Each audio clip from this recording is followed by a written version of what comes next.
The first lesson is about understanding your milk supply factory. If you understand how your body develops and runs your milk factory, it will be the key to success in breastfeeding.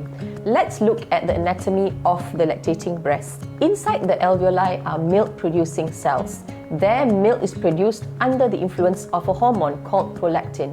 Prolactin is a major milk-stimulating hormone. Prolactin levels rises during pregnancy and peaks at birth.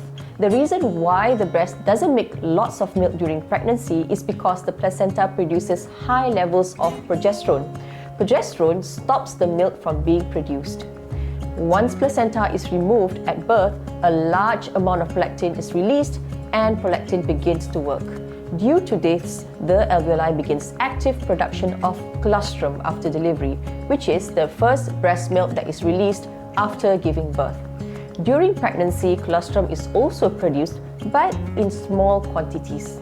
After milk is produced in the alveoli, the milk needs to go into the ducts. To make this happen, we need another hormone called oxytocin. This hormone causes the muscle-like cells around the alveoli to contract and squeeze the milk down the ducts to send to the baby. This process of releasing milk is called letdown reflex. So, milk production depends on both prolactin and oxytocin. If there is high level of prolactin, then more milk is produced. What does production of prolactin depend on? Well, every time baby suckles, the nerves over the nipples and areola send messages to the brain to produce prolactin. And that's why it is important to feed frequently, especially during nighttime, which is between 2 to 5 a.m. when huge amount of prolactin is produced. Proper latching is very important too.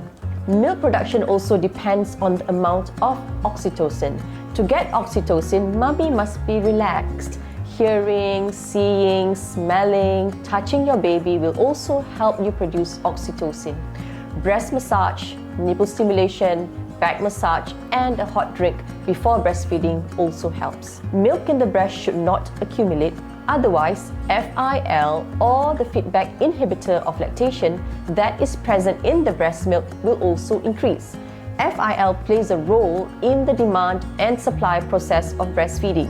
When there is a lot of milk accumulated in the breast, for example, when the breast is full or engorged, FIL will begin to reduce the amount of prolactin, and this will slow down milk production.